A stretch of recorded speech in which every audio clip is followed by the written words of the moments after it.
we're going to look at cybersecurity from a basic point of view. So what is cybersecurity? Cybersecurity basically refers to the body of technologies and processes designed to protect networks, devices, programs, and data from cyber attack.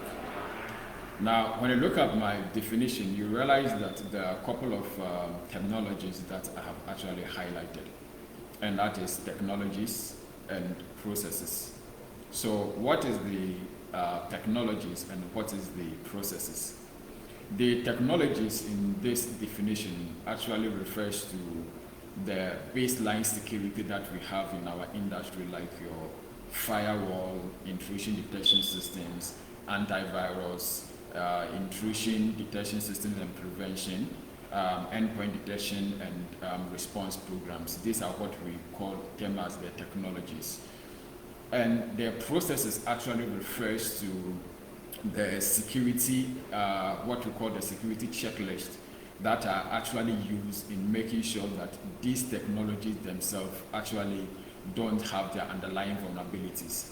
That is, we are not actually leaving the security of the industry or the organization to just the technologies that we have, but we are also going through series of processes, which we are going to see some through the demos. We are looking at the processes to actually make sure that these technologies themselves are not actually also vulnerable to some of the cyber attacks.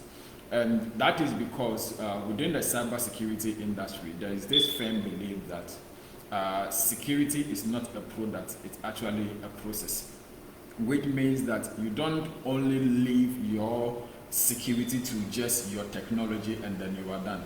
You also have to manually engage in some processes to actually make sure that these technologies that you have are adequate and they are liable of protecting you and the company. So what is cyber attack? Basically, cyber attack actually refers to actions by threat actors.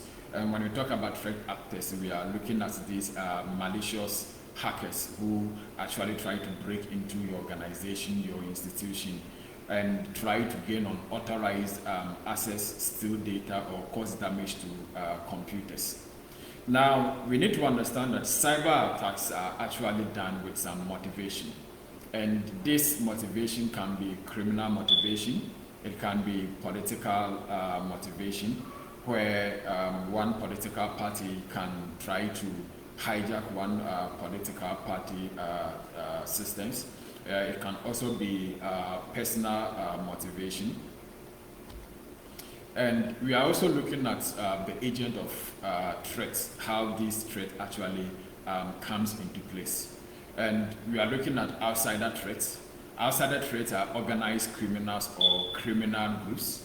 We also have professional hackers and what we call the state-sponsored actors. We have the amateur hackers like the hacktivists. And agent of threats can also include insider threats, and we are looking at employees careless of security policies and procedures. That is within the industry or within an organization, employees that actually click on everything that they see and are able to trigger a particular kind of malware, be it a ransomware or a virus.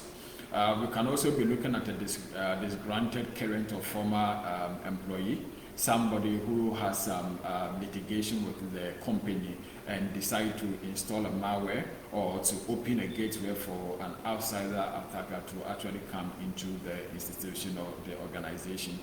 We can also be looking at business partners, clients, contractors, or suppliers with system access. Now, target of cyber attacks. We need to understand that at first you have data to protect, you are prone to cyber attacks. And some of the targets include the business financial data, client list, customer financial data, customer databases, personal identifiable information, email addresses and login credentials, IT services to accept financial payments where attackers will actually like to break in, trying to find credit card information and what have you, IT infrastructure access, intellectual property. So even though we are looking at blue team, we actually need to understand both sides of the coin, and that is within the cybersecurity industry. There are actually two kinds of people, and that is we are looking at the red team and then the blue team. Red teams are offensive security professionals who are experts in attacking systems and breaking into defenses. And then we have the blue team who are the defenders who main job is to also protect the company from cyber intrusions and attacks. Now, the work of the blue team and the work of the red team actually goes together, and that is the red team is supposed to find the vulnerabilities that are actually within an organization, then to provide their findings to the blue team in order for the blue team to be able to provide an actionable practices based on the insight that is actually given by the red team. So they work on both sides of the coin. Whilst one is trying to break into the organization, the other one is also trying to defend the organization. So they work both in hand in order to protect the company and to also boost the security of the company. So from a blue team perspective, you need to understand red team as a blue teamer, and that is because you can't actually protect what you don't understand. All right. So from red team perspective, we need to understand that before red team activities comes into play, there are various stages that a red teamer will actually engage in to conduct a cyber attack. And that is, we'll be looking at reconnaissance. These are stages that attacks actually progress through. And the reason why it's actually important for a blue teamer to understand these stages is because when you are, as a blue teamer, when you spot attack in your institution, you should be able to know the stage that the attack is on, the attack is in. For example, you have an alert of an IP address trying to probe your ports, all the ports that you have in your institution. So based on that, you'll be able to tell, okay, so we have somebody trying to break into our institution, and these guys are at the reconnaissance phase. So what are we going to do to thwart their plans? Or you find there is a malware already installed in your system. You should be able to know, okay, so the attackers have already breached our system and they are in what we call the post-exploitation phase. So based on this understanding, it helps you to provide an actionable check, something like a checklist to understand the stages that the attacker is in. Now, coming to the reconnaissance phase, what is the reconnaissance phase? This is where the attacker wants to understand everything about the company. What are the email addresses of the company? What are the IP addresses of the company? Who is the CEO of the company? So the attacker begins to build a profile of the company.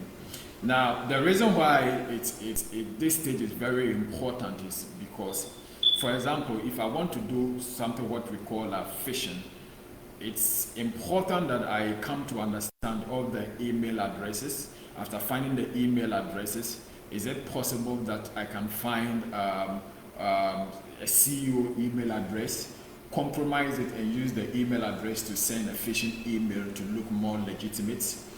And we need to understand that the people who are actually working in this industry, they are the same people on Facebook, they are the same people on LinkedIn, they are the same people on Twitter. And based on their activities on social media, they are able to leave something that we call the digital footprint. So in the reconnaissance phase, what the attacker is trying to do is that he is trying to find as much information as he can. For example, if I go to a company website and it says, okay, we are looking for a system administrator well versed in Server 2019. That's an information for me in the reconnaissance field, because it tells me, okay, so these guys are using Server 2019. It tells me the kind of systems that they are actually have in place. All right. So the reconnaissance phase is actually gathering as much information as you can about the industry or the organization. Now, number two, we come to the weaponization. So with the weaponization phase, what can I do with the information? I have email addresses. Am I going to send a phishing email? How am I going to send the phishing email? So these are the weaponization phase. I'm now trying to weaponize the information that I have to be more malicious and to gain access to the system. So we have the payload. So basically, a payload is like a piece of software that is actually going to trigger when I am able to get access to the system. It can be a reverse shell that is going to connect back to the attacker's system. It can be a ransomware that is actually going to encrypt your hard drive. It can be an exploit that is going to exploit a particular software or a vulnerability in an operating system. Then we come to the exploitation phase. So you see, so these are all the stages that the red teamer will have to be going through stage by stage in order to provide, in order to conduct a safe cyber attack against an institution. So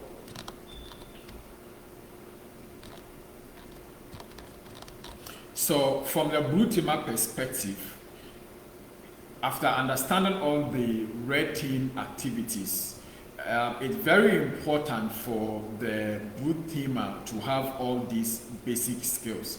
For example, he has to be very fast in threat prevention. That is, if we're able to spot like something like a piece of software is actually installed on your system and then it beaconing to the internet, or it is already connected to the attacker's CNC, what we call the command and control server. What we actually call the command and control server, you should be able to provide a very fast prevention methodology to thwart this cyber attack. The blue teamer also have to be well versed in threat intel. The threat intel is what is up there, what is the latest ransomware.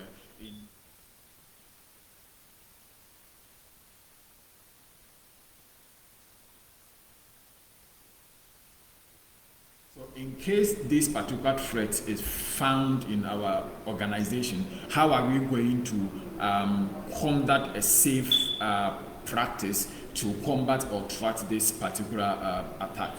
The blue teamer also have to be able to approach to identify threat that is immediate, and that is because we have certain attacks that can lurk within your institution for several days, even for months or for years.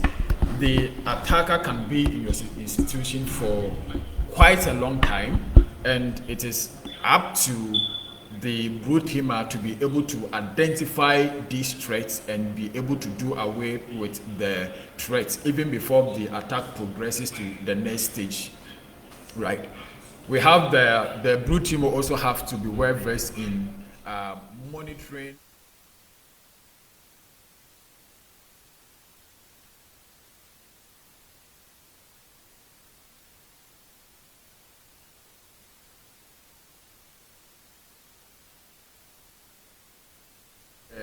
to protect the company, but you should know how to fine-tune these programs to be able to combat cyber attacks. So coming back to the red team, it is the work of the red teamer to find a vulnerability, and it is the work of the blue teamer to be able to defend the system against what the red team is actually trying to gain access to. Now, I'm going to cite one example. For example, coming to the technological part, let's say that a company has purchased an EDR or an antivirus and they want to see the capability of the antivirus. So it is the red teamer job to see how well he can be able to evade the antivirus, to install a malware without the antivirus detecting that this thing is actually a malware, right? So we are going to see a demo where we are going to create two basic malware. One is just a basic malware that can be detected by an antivirus, and one I'm going to obfuscate the malware so that it can be detected by the antivirus. So based on this, if the attack is able to go through and then the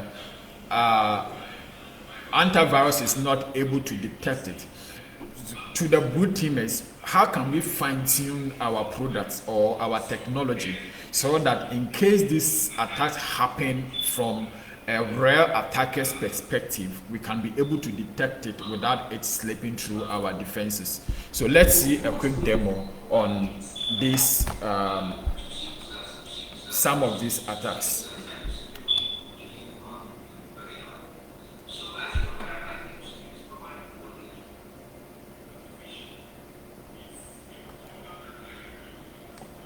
So if you can see my screen, I have my attacker system over here.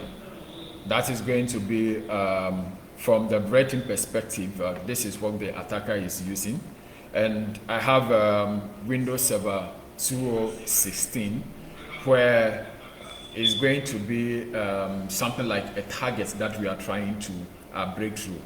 So let's say that we are in the post-reconnaissance, we are in the post-exploitation phase. The post-exploitation is where I've already gained access to the system. Let's say maybe I have been able to compromise the administrator usernames and password, and I have the username, I have the password, right? And we are now trying to use this information to now further our attacks. So we are going to create a basic malware on the system. We are going to create a basic malware on the system.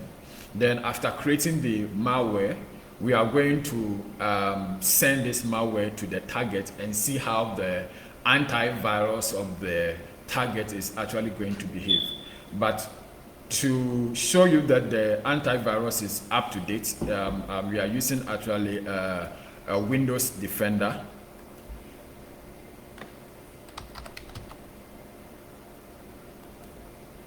So we are using Windows Defender, and you can see it is up to date, which means that Windows Defender should be able to spot any malware that actually comes within the system.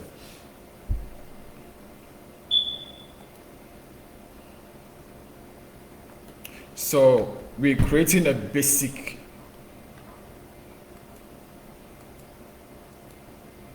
we are going to create a basic malware.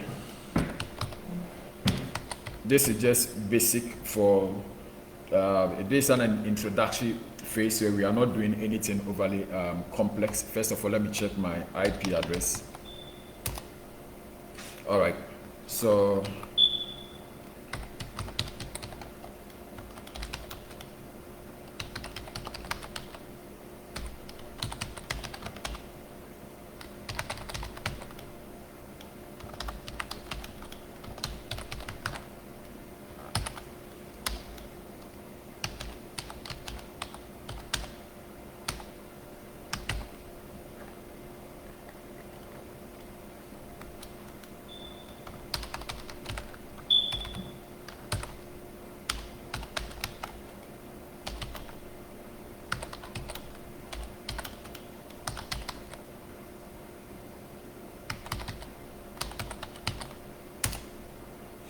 So what we are actually doing is that we are actually creating a malware, and when you see this is my IP address, we are telling the malware that after you get onto the system, we need you to connect back to my IP address, which means that I want to have a shell on the target machine. So over here, I'm going to create my listener.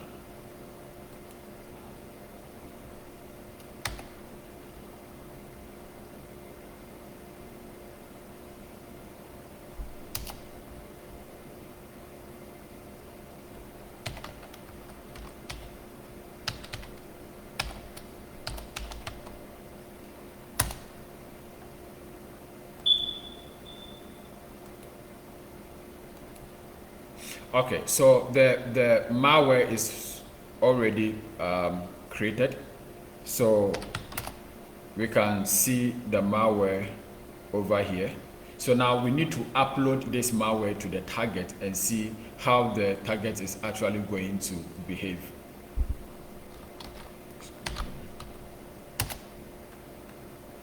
So we are going to use PowerShell for, like I said, we are in the post-exploitation phase where we've been able to compromise the administrator username and password. So the question is, what if the administrator changes his password? That is why we want to be persistent on the system by sending a malware to the system that is actually going to, in a rare attack, this malware is actually supposed to connect to what we call the command and control server.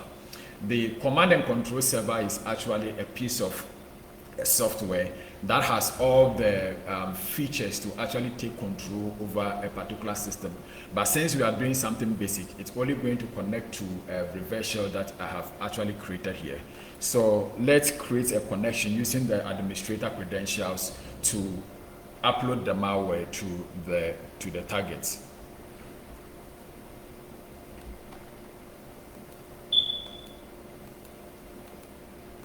So we serve up our server here. We set up our server.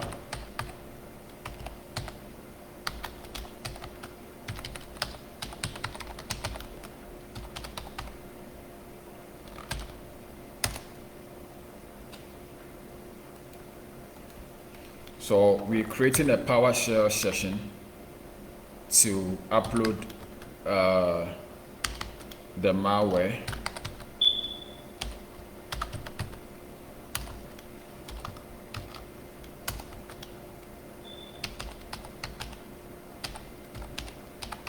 So this is the IP address of the target, which is the Windows Server 2016.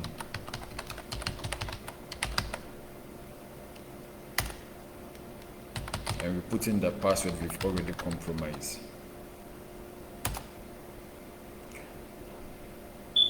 Right.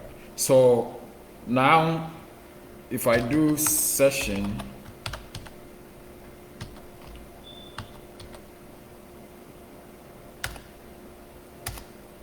all right, so it tells us that we've state, look at the state, it says it's open, which means that we now have access to the system, which means we can now use this particular state or this particular session to upload the malware. So we are going to upload the malware using a PowerShell command.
So when you look at my server, you see that it says get malware, which means that the malware is already on the target server. So let's quickly go to the target server. Now watch this. Watch what happens here.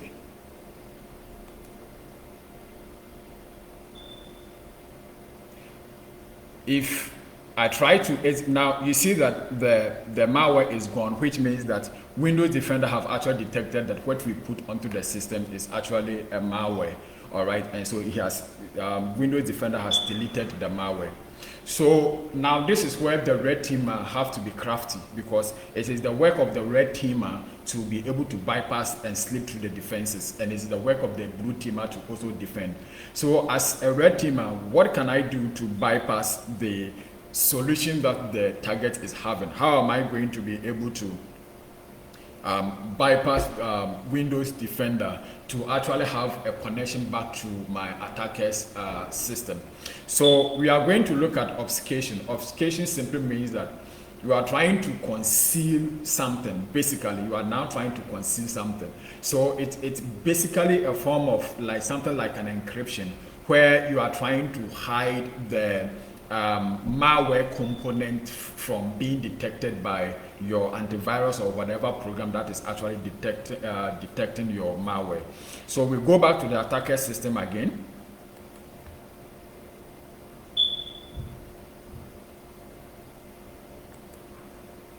So over here, now when you look at my listener, you can see that my listener is still intact. It means that there is no connection, so it is still as it is. There is no connection to the target system, right? So I've actually created a basic reverse shell in PowerShell.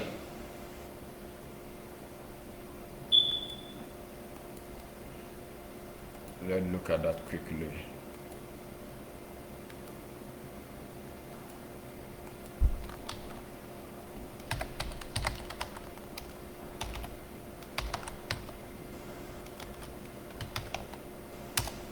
So this is actually a PowerShell reverse shell that I have actually written. Now I'm putting the raw format of this code into the target system, and let's actually see what happens.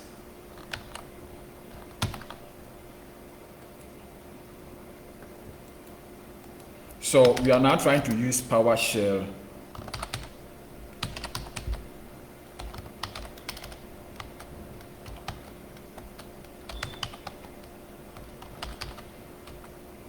and then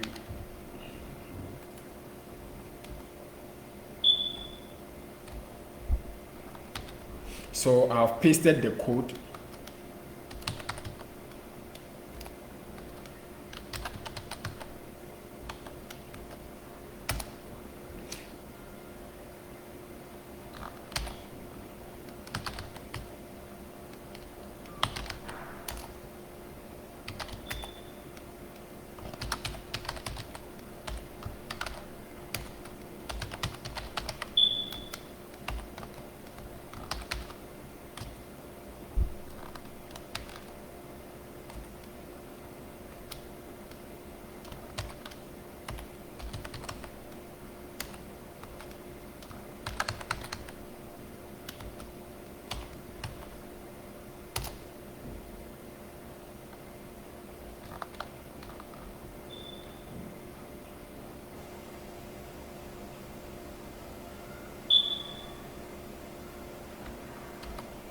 Okay, so let's obfuscate the code over here and see how we are going to bypass the antivirus.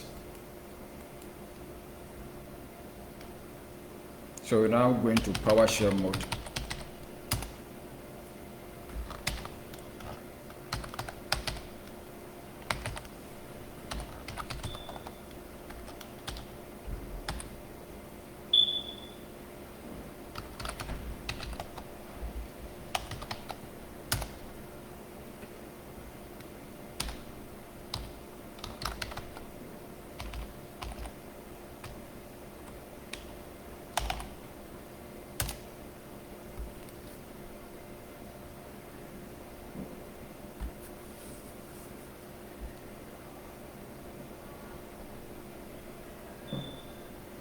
Okay, so now we are going to now use this to obfuscate the code that we have.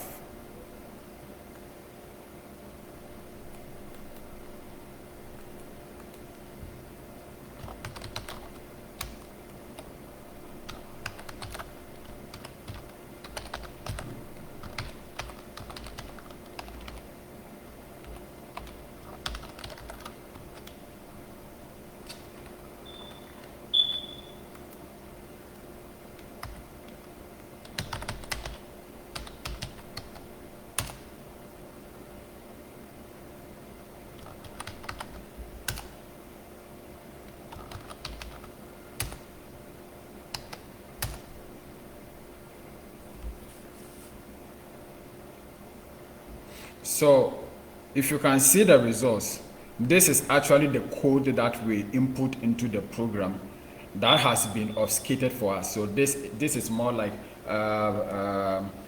something like an encoded version of our script, so that we can hide it from an antivirus to have access to the system through a shell. So we've copied it. So over here, so you can see my shell is actually still waiting. All right. So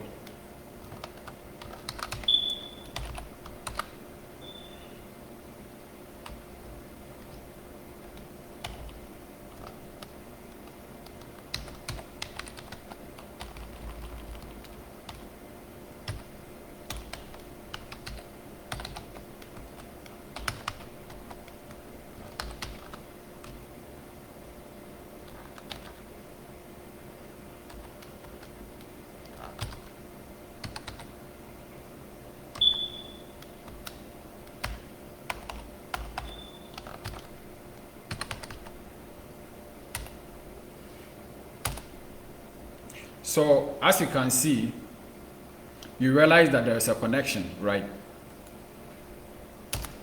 So right now we are in the target system. Now this is actually a malware which Windows Defender was not able to detect, okay? So we've been able to come up with a technique that will be able to bypass Windows Defender. So as a blue teamer, the red teamer is going to what the red teamer is going to do is that he's going to provide all the steps that he used for the blue teamer, and it is the work of the blue teamer to take an actionable action on this particular kind of technique.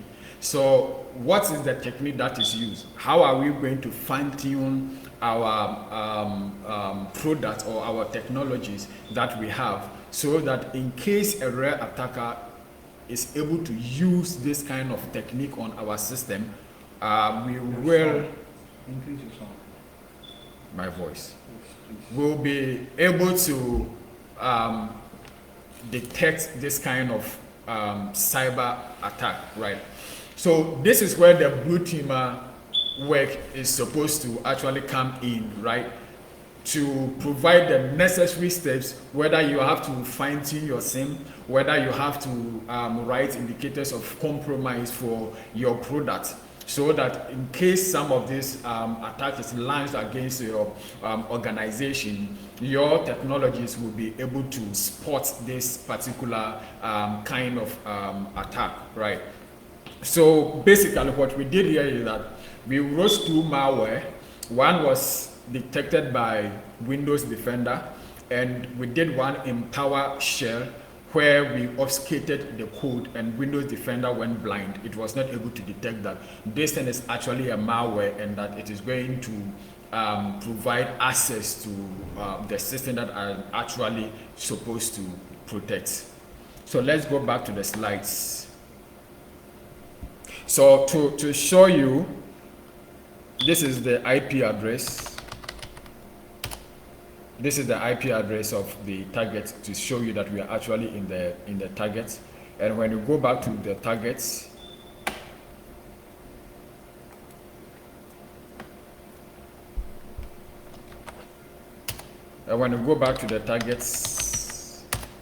you see the same IP address, which means that Now we have what we call a reverse shell that has been encoded or obfuscated so that Windows Defender actually doesn't even know what is actually going on under the hood, right? So let's go back to the slide. Now you need to understand that all these things that we are doing are just basic stuff, all right? For those of you who will be joining the bootcamp later, we'll be looking at more advanced stuff that we are going to use in bypassing even some of the most secure environments.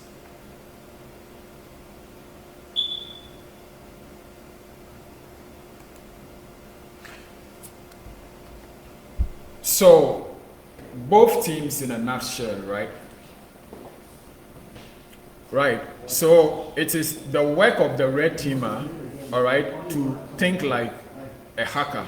Okay. So the red teamer is doing something we call breach simulation. The breach simulation is simply means that we are conducting an attack just like a real attacker would do, so that each and every day we make the blue teamers to be able to be one step ahead than the attacker, so that if the attacker is able to use the same approach that the red teamers actually used, they are already sorted, all right, because they've already gone through all the series of checks to know how to fine-tune their products to defend their organization. So the red teamer work is also to test the effectiveness of an organization's program, and it is the blue team work to also proactively protect the organization from cyber attacks. The red teamer is also supposed to emulate the tools, the techniques and tactics, and this is where it's very important.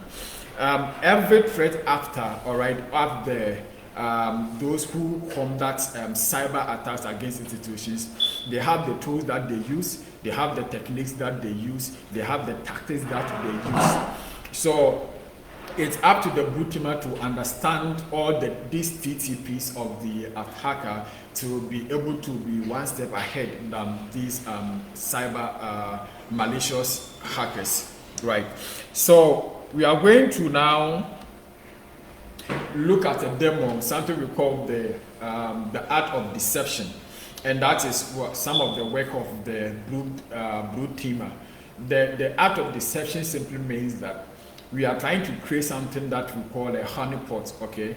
And we are thinking, we are making the attacker to actually think that they've actually hacked into our institution, but no, they didn't hack in. We rather let them in so that we will be able to delay their time and also to understand their intent of they coming into the organization or the company infrastructure. So what is a honeypot? So in cybersecurity, a honeypot is a mechanism that actually uses a manufactured attack to lure cyber criminals away from legitimate targets. Basically, what it's actually saying is that we are now trying to set up a fake system, but this fake system actually seems like real systems, all right? So that when the attacker comes in, he feels he's in a real environment, but the environment that he's in is actually fake. It's not real, all right? And we'll be able to spot all the commands, all the tools, all the exploits that the attacker is using on the system. So let's see a demo on this honeypot system.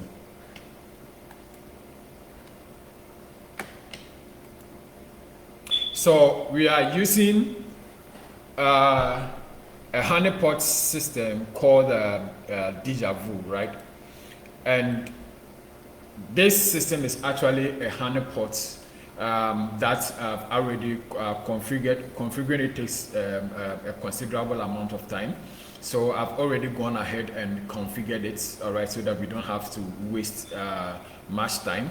So I've already gone ahead and created a fake server, all right, but let's go through how to set up the server.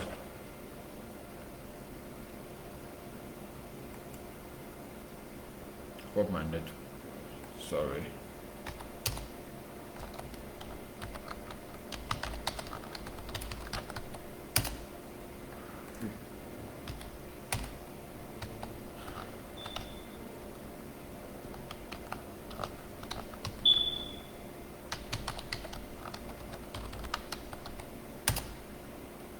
Okay, so we are now trying to set up a fake server, right?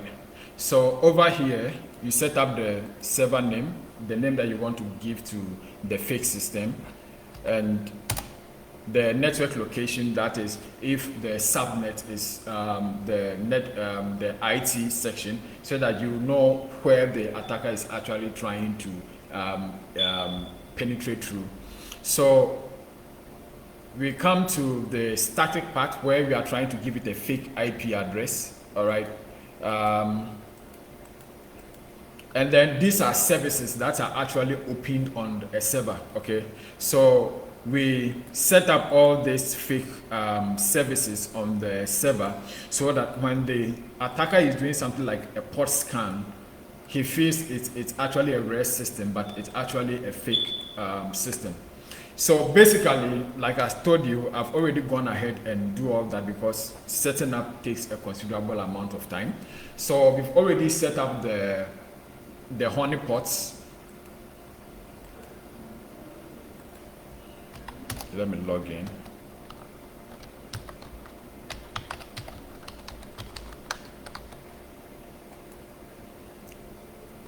So now what we are going to do is that we are now going to attack this honeypot, and let's see what actually happens from the brute teamer's perspective.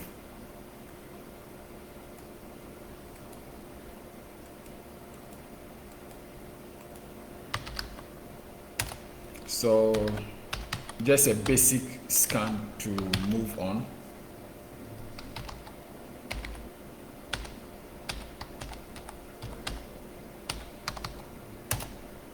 Oh, sorry.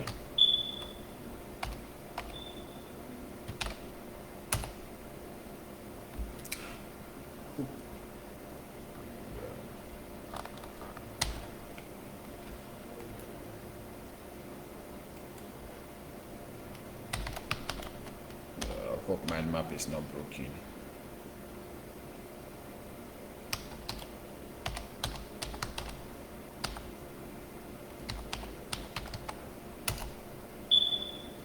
Okay, so we've actually scanned the system, and the system is actually telling us that these are all the ports that are actually opened on the system.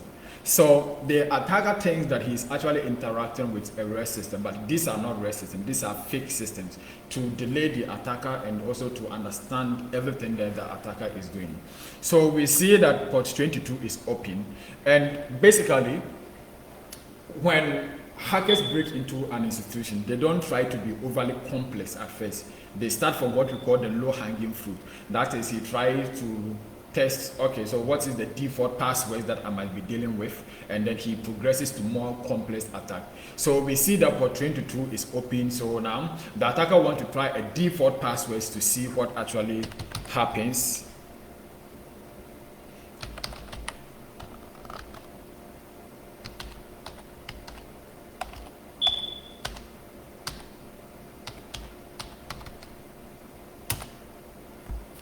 So the attacker has seen that the SSH is actually open on the server. So he's now trying to SSH into the server to further his attack, right? So let's actually see what happens on the honeypot side. Whilst we wait for the SSH connection to be established, let's see, we have port 445 open, which is an SMB. So let's try to probe the SMB server.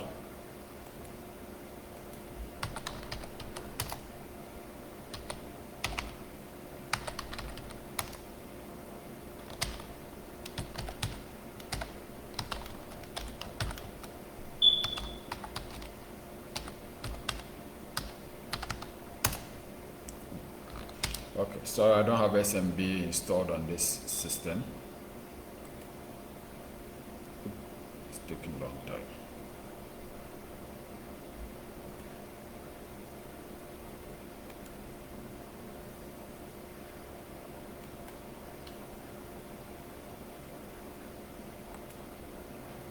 Now, when you look at the console, you see there's digit the 1, which means that the honeypot has been able to detect that somebody is trying to interact with the system, right? So when we come here, this is what the honeypot have logged: the attacker's IP address. So we know where the attacker is coming from. Of course, the attacker can be using a proxy coming somewhere. So, but at least we have a lead of where the attacker is trying to come from.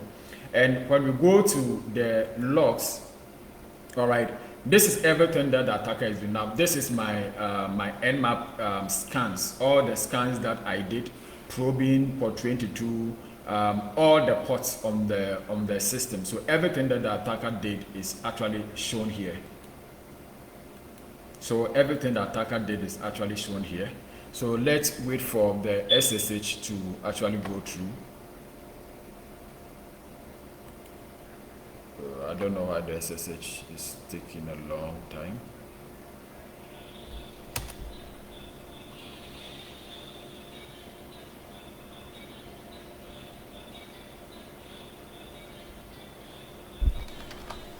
Let me try once again.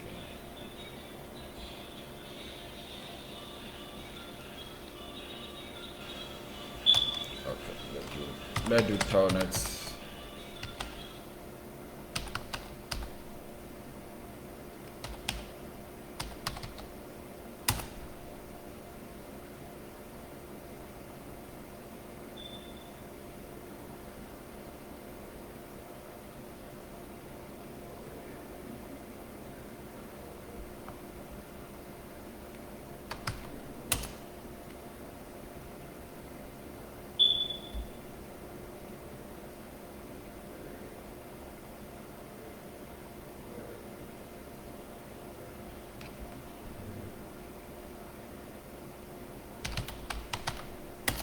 So I'm just trying to write basic commands and see how the honeypot is going to actually log it. So we see another one over here.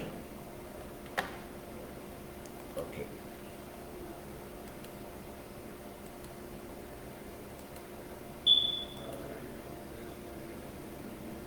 Okay, so we see the SSH interaction from the attacker, all right? The SSH connection that the attacker actually did is also logged in here. Now, when you go to the active graph, so it's actually now giving us a map of everything that the attacker is, something like the path that the attacker is actually trying to travel through. So it tells us this is the fake system, this is the honeypot. The attacker is in the IT section of the network, and he's in the fake system. Okay, so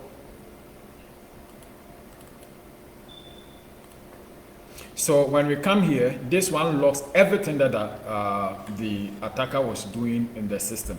So basically, this is what the blue teamer have set up, all right, and making the attacker to feel that he hacked into a system, but he was rather led into the system. Now, this is where the blue teamer will be able to understand what we call the TTPs of the attacker, the tactics, the techniques, and the procedures of the attacker. So, in a rare attack, if I break into a system, there's a possibility that I'm going to upload some tools to aid me in a further exploitation. So by so doing, we'll be able to understand, okay, so this is the tool that is uploaded. What is the use of the tool? If this tool is actually strike against one of our live production systems, will we be able to spot the tool and its activities? Maybe the attacker says, okay, so the server that I'm in, thinking that, okay, maybe it's server 2012, not knowing that it is fake. And maybe server 2012 has a vulnerability that nobody knows, but the attacker has an exploit for it. The moment he throws it, we pick it, since it is against server 2012, the blue teamers give it to the red teamers, and then they launch this exploit against a server and see how it's going to do the exploitation. Then they can come up with a safe practice or fine-tune their technology to protect themselves from that particular exploit. All right. So this is to just lure the attacker to understand the intent of the attacker, the tools that he is using, the exploit that he's using, his main intention of coming into the system. All right. So these are all just basic stuff. All right. For those of you who will be joining the main bootcamp, we'll be looking at more advanced stuff where we'll be picking binaries, dissecting the binary to understand the component of the malware, trying to, for example, ransomware. We'll be looking at ransomware attacks, how to pick a ransomware binary, trying to dissect into the ransomware and probably see if there's a possibility that you can create a decryption key for it. We'll be looking at more interesting and more advanced stuff. This is just to actually whet your appetite. Now, the question is, someone will ask, why do I need to go into blue team? There is a prediction that cyber attacks is going to go on the increase, all right? Which means that if cyber attacks are going to go on the rise, all right, then blue teamers are also going to be in high demand, all right. Many companies are going to look for blue teamers to actually defend their network, because even though they have these technologies, like we said, the cybersecurity is not a product, it's actually a process, and you need people with skill, with blue team skill, to be able to enforce these processes to make sure that all your products are actually in checks and they are working as they should, and have the capability of defending your institution. So for those of you who will be joining the bootcamp, we'll be looking at more serious and advanced stuff that at the end of the day you are going to be in high demand, and every company is going to come after you to defend their network.